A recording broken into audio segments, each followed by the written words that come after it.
Hello, guys, and welcome to Case to Sense podcast. Now, before I welcome you to the podcast, before I do anything to make you feel comfortable because you're new here, I'm gonna open with a random thought, alright? And this thought, I've called it the pajama issue. It's Christmas time, it's December, and best season for a lot of people, right? And so I've been seeing everybody walking around in these pajamas. So what I'm not really understanding is, why are you walking around in pajamas in the broad daylight? Pajamas I'm talking about are this plaid type of Christmas pajamas with the snowflakes sometimes, without the snowflakes sometimes. And I just have a question, right? Okay, let me paint a picture. You're going outside. You've taken a shower, actually. Let's just start from there. And it's 6 p.m. You've taken a shower and you've decided, I have some errands I've not run. So you put your shoes on and you go outside and you run your errands. Now, my question is, when you go run errands, what are the things you're encountering? That's not my question, but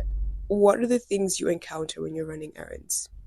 Dust, people germs, outside germs, air germs, stones, everything, concrete, a lot of stuff. Now, this is my question. Are you still going to go to bed with those pajamas? Or are you going to change your pajamas? Or do you just have are those your pajamas for going outside, or you just fool the multitudes that you're this very comfy and this person who's just comfortable with whatever? It makes absolutely no sense. There's no difference between you taking a full-on concrete slab and sleeping next to it in your bed. Foul. I find that foul. But hey, welcome to Case to Sense.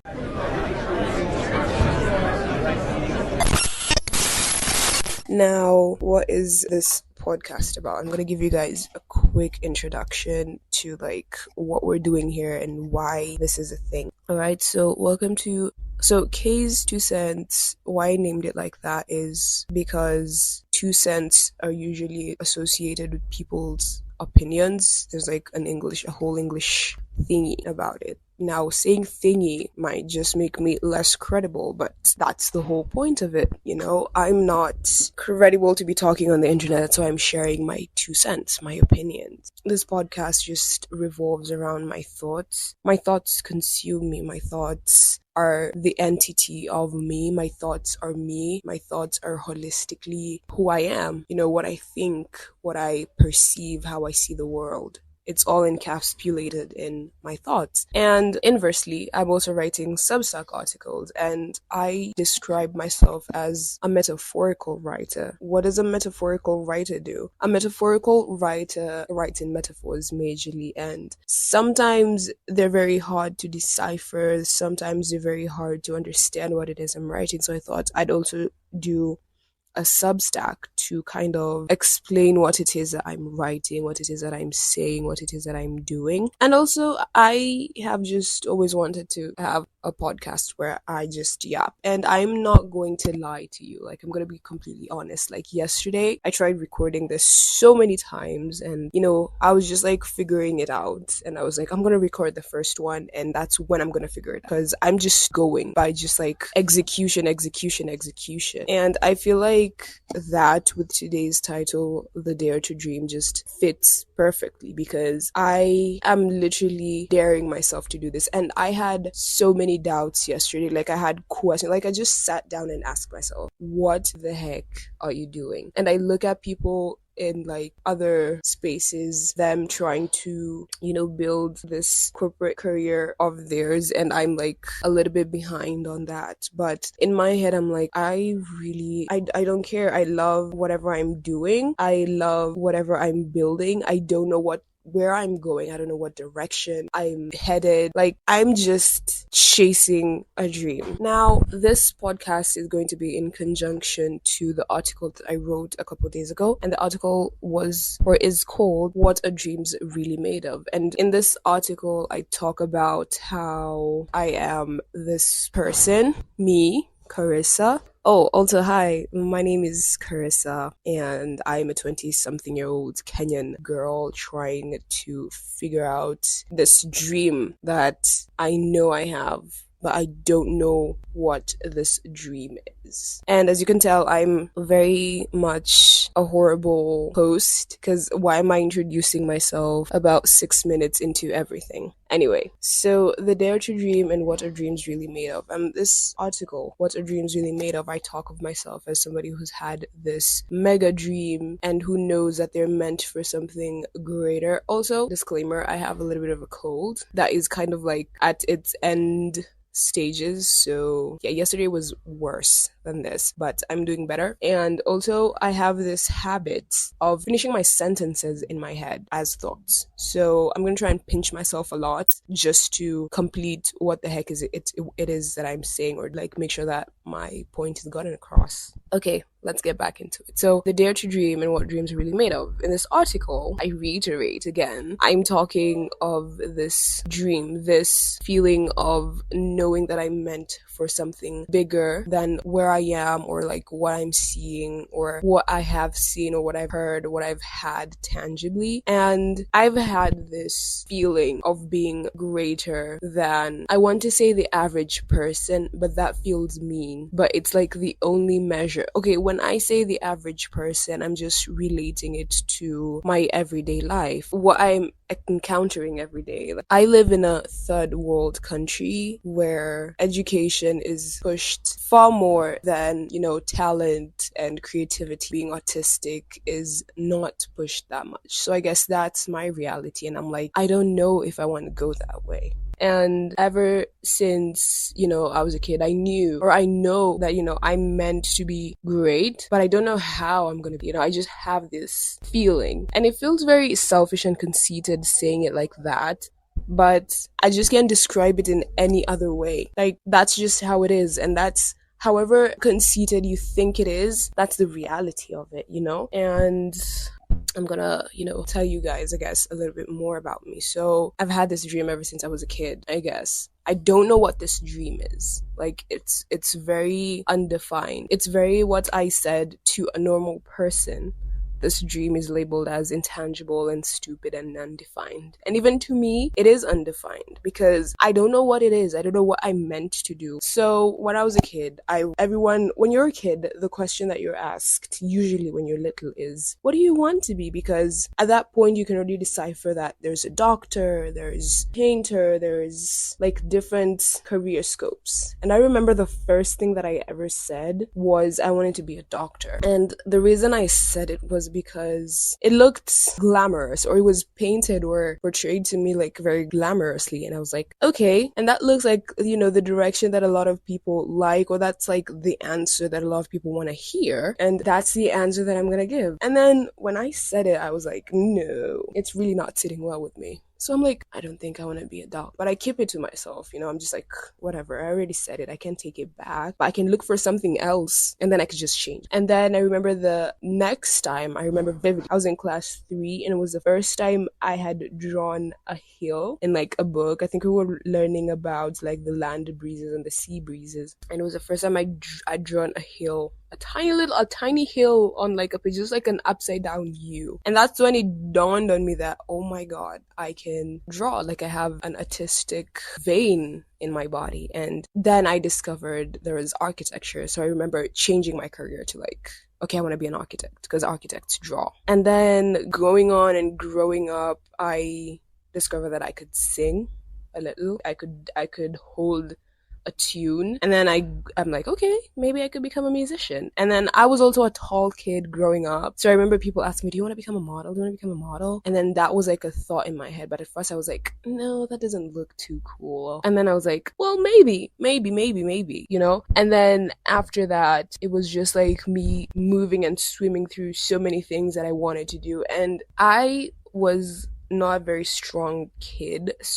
Like, I couldn't do sports. I wasn't good at sports. I was good at running. I could run. I can run. But I was not like strong in sports because I was born like preemie baby. So my mom didn't really believe that I was really good at sports. So she didn't enroll me for like all this gymnastics and flexibility stuff because I guess she knew. But I'm not gonna lie to you, I have played sports for a long amount of time. I played basketball in high school. And the reason why I played basketball in high school was because I joined the team because I didn't want to go and do like other extensive. It was like preparations for sports day, and I was like, I'm just gonna join a team and then maybe I'm just gonna leave after a while. And I joined basketball and I played basketball for a minute. The reason why I stayed playing basketball was because somebody came up to me and was like, I thought like a week later, I don't even know what I was doing there, like after, because I was supposed to quit. And somebody comes up to me and is like, I thought you'd have quit after 5 days. And I stayed there. And that's now like another trait of mine. I just don't know when to drop things. So I have done so many things in my life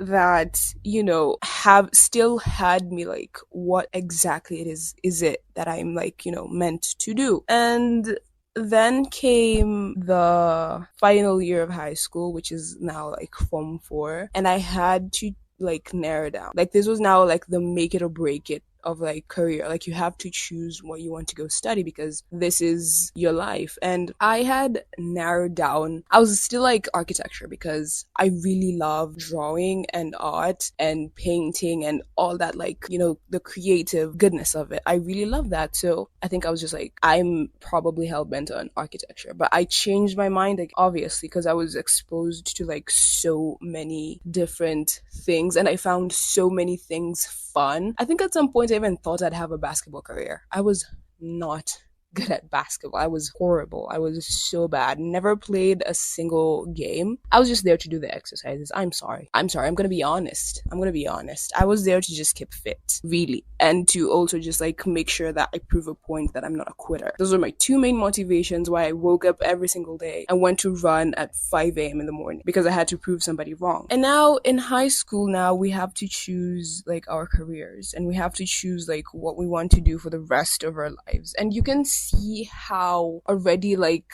a box that is, which is also like something else I talk about in my article, like wanting to escape this box that, you're forced into. And it's just because that's your reality or that's just how everything is set up. Like you have to have a career and you have to go to school and do certain things. Like you can't miss out on that step. And after you complete that step, you go to the next step. So it's just like deeper and deeper and deeper into what I call the box. Now, some other people will not look at it as a box. Some people look at it like, this is what I want to do. And that is now like the difference in dreaming and in dreams and in career goals and in, things that people want to do. And I feel like at this point you've noticed that I am equating this dream to like a career, to like what it is that I am. Because this dream makes me up. And what I've understood makes somebody up is your career, your profession, because that's what I was told. That's the narrative that I was sold. And so we have to choose careers. It's high school,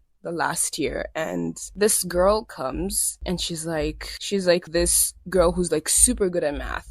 She was like a year before us. And she's like, oh yeah, I'm going to Rice University to do computer science. And I'm like, wait, like you're going outside. And I was like, at that time I also very much believed that if this was my reality, if the reality was to like stay here and like I couldn't find what I wanted where I was, so I thought what I wanted was elsewhere.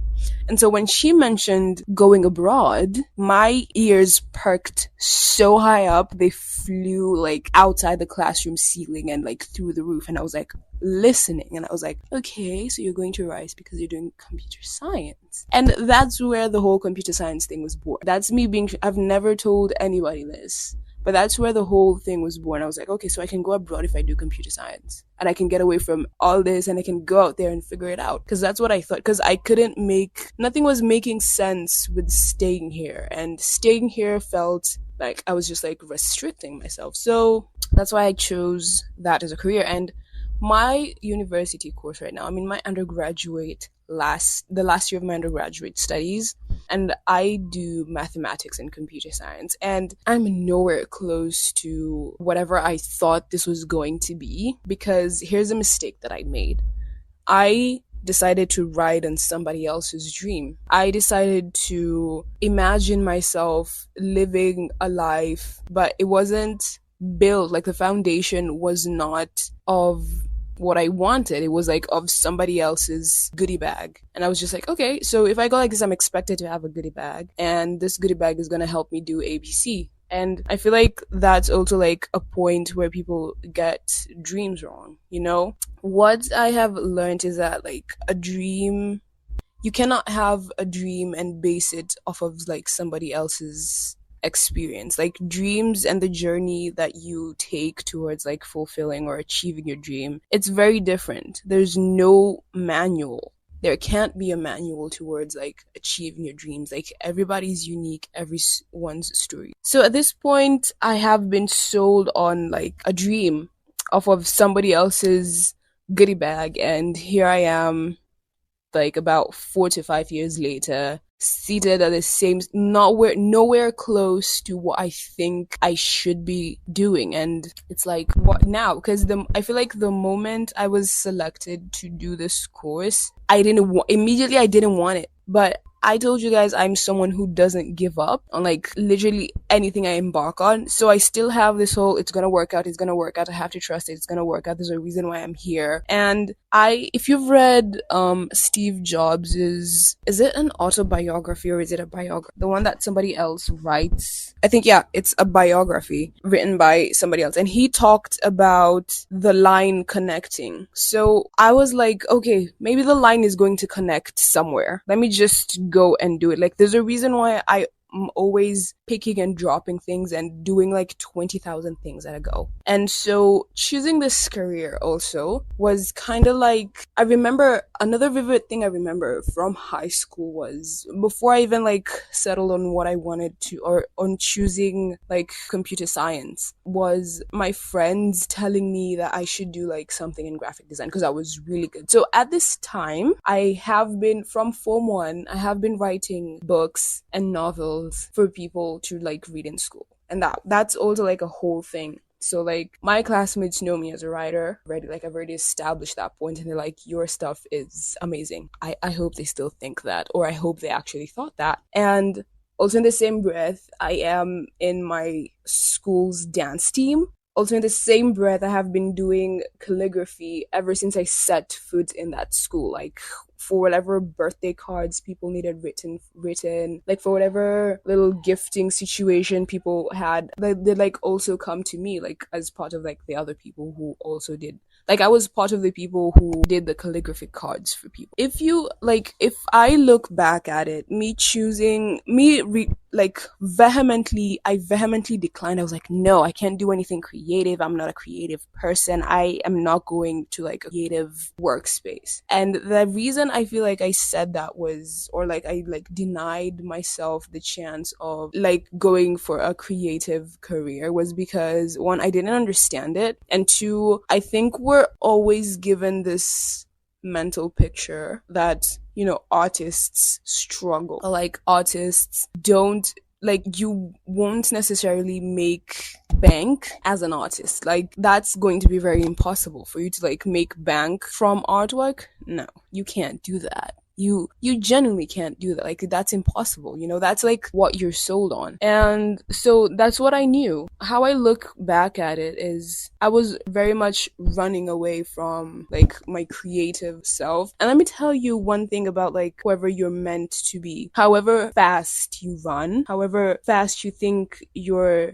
going away, or you're moving away from whatever you think is not meant for you, you're always gonna go back to it, like one way or another. So I joined uni doing this mathematics and computer science degree, and almost immediately I realized that no, this is not for me. This is not my career. This is not what I should be doing. I'm not supposed to be here. And immediately I'm just like, I can't leave though. Like this is my burden. I have to bear whatever consequences. And I feel like that's such a negative thing, or like a negative connotation of like it's a negative connotation of things that I have. Like I always feel like for whatever choice you make, like you are supposed to be stuck doing that because you chose it. You have to bear the consequences of every single thing that you choose. And that's not supposed to be the case. Like we're supposed to make mistakes and we're supposed to reroute, and I feel like I didn't allow myself the grace to reroute and figure it out and to say I'm stuck and I don't really know what I'm doing. I was like, I'm just gonna soldier on. It's gonna make sense at the front. And I feel like the thing about the universe at large is that it will always make a way for you to kind of like rejoin or recombine with like your true purpose. So it's, I think, 2021 I joined uni. So about 2021 I'm kind of like figuring everything out. I am discovering that this course is way harder than what I'd bargained for. And then in 2022 I kind of like accept that, you know, I'm like a creative person. Maybe this is what I was meant to do. And so I start indulging in that. So I get like a teeny job making like cards for some guy at his shop because he was selling plants. So he wanted like description cards. So that's like the first like a teeny job. I'm calling it a teeny job because I was like doing this when I wanted. Like I didn't put too much effort into doing it. I was just like, whenever I want some little bit of money, I just go and ask, do you have something for me to do? And then he gave me something to do and I did. And then in 2023 I officially start like social media. I remember I was in like my tiny house because I couldn't live close to home because it was so far. The commuting to and from school was just like hectic as hell.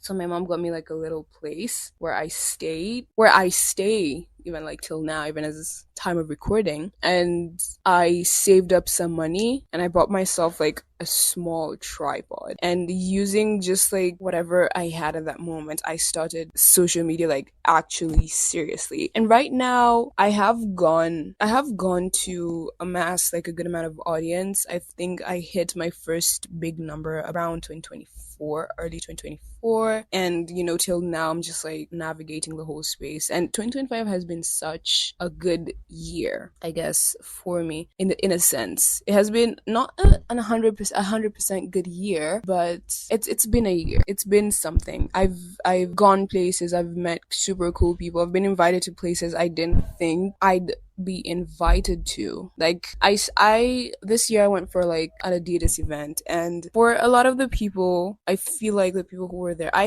was like at this rooftop situation and I was full on dissociating. I was like, what the fuck am I doing here? Like, how am I here?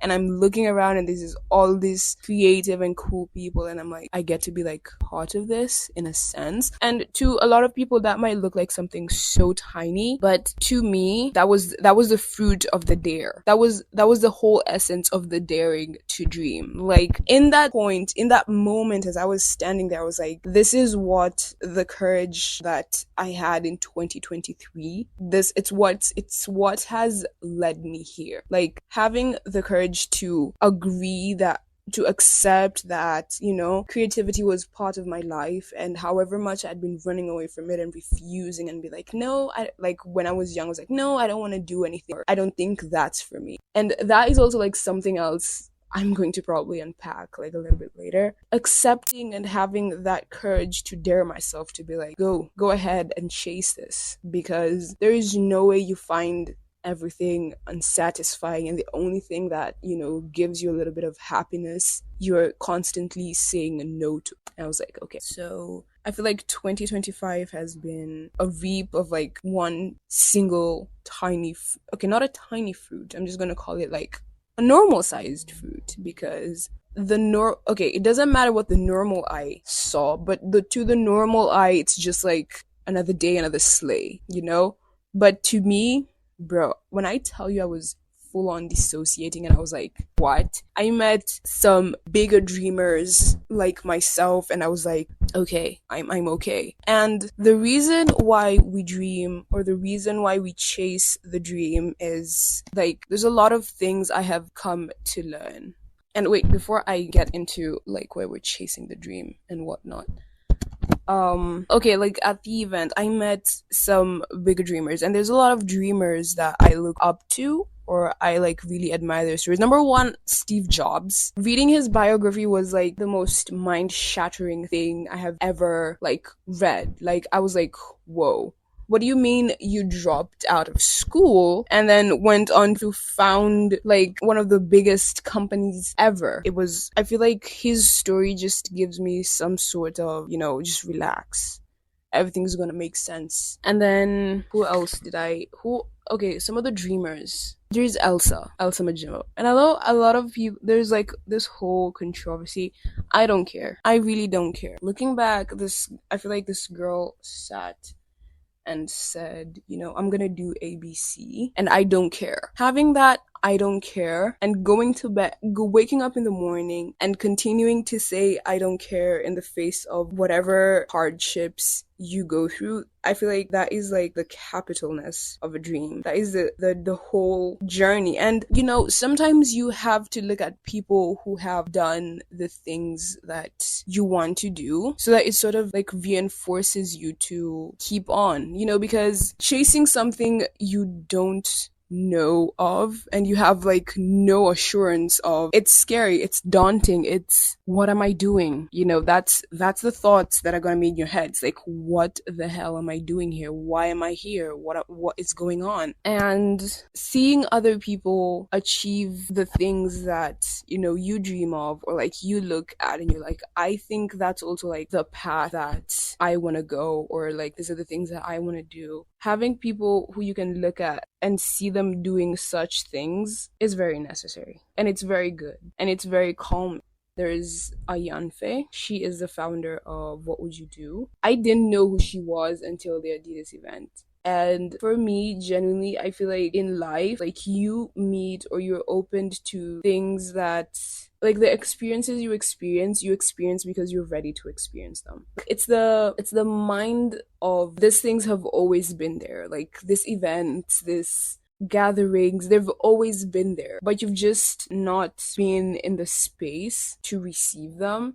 Comparing like my whole entire social media thing from like the time that I started till now, I have put in, I feel like, so much more effort right now, like in the past like 3 months, more than I had a year ago. And I feel like that is why I was able to, and this guy talked about it, he's called Bashar. Whatever you want, you already have. Like whatever you think you need, you already have, but you're just not vibrating at the correct frequency to kind of like receive it. Like you're not thinking at the same level as what you want to see or achieve or get. And the moment you start thinking, or you start like equalizing yourself to whatever you want, that's when your eyes start seeing the things that have always been in front of you, because that means it's time. Like it's time for you to see whatever you need to see. That's how best I can describe it. Okay, we're gonna go to why are we dreaming, or why are we chasing the dream. Number one, nobody's coming to save you. Not a single person. And quoting the words of Rick Owens, you need to get over yourself.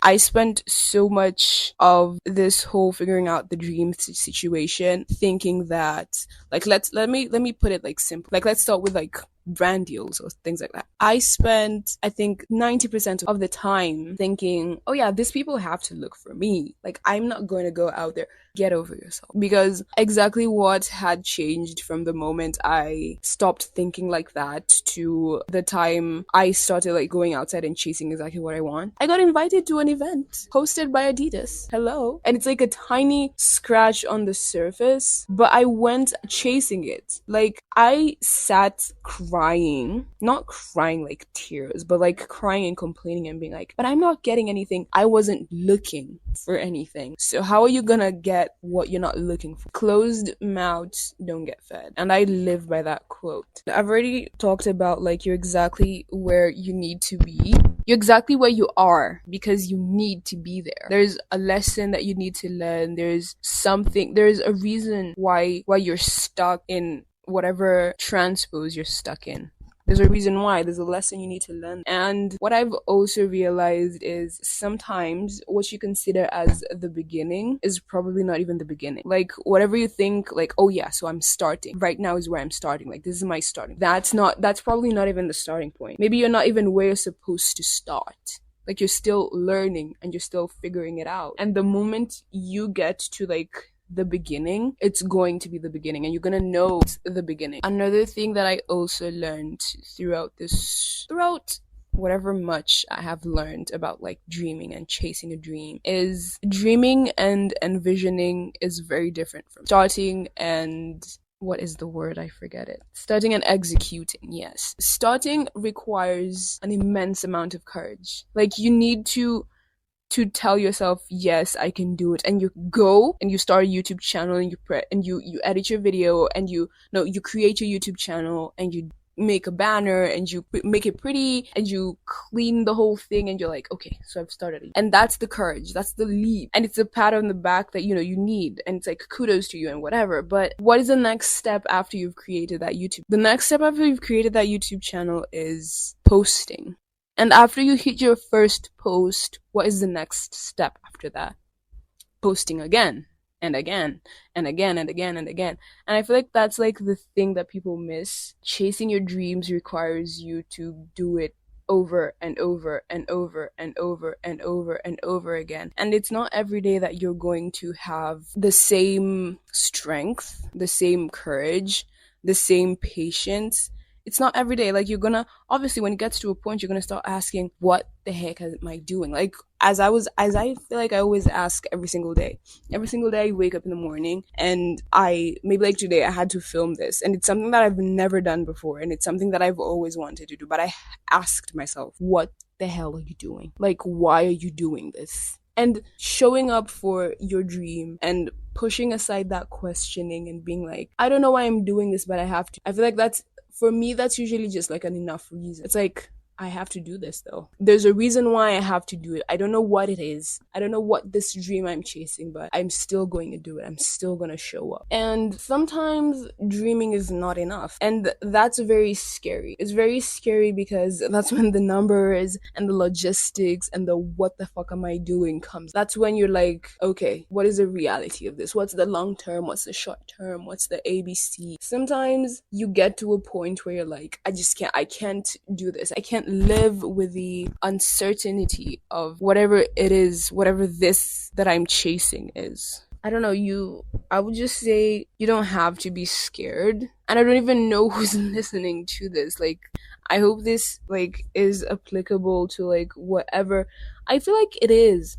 Don't think of this so tunnel visioned. Like, think of it as aspects of whatever dream it is that you have, and don't let my connotation of the box be your connotation of the box. It's still a dream, even if it's in that box, and it's probably not inside that box because you're dreaming. All right, and don't be scared. Like, your dream is supposed to be your guide, and even if you wake up scared, do it anyway. Show up anyway.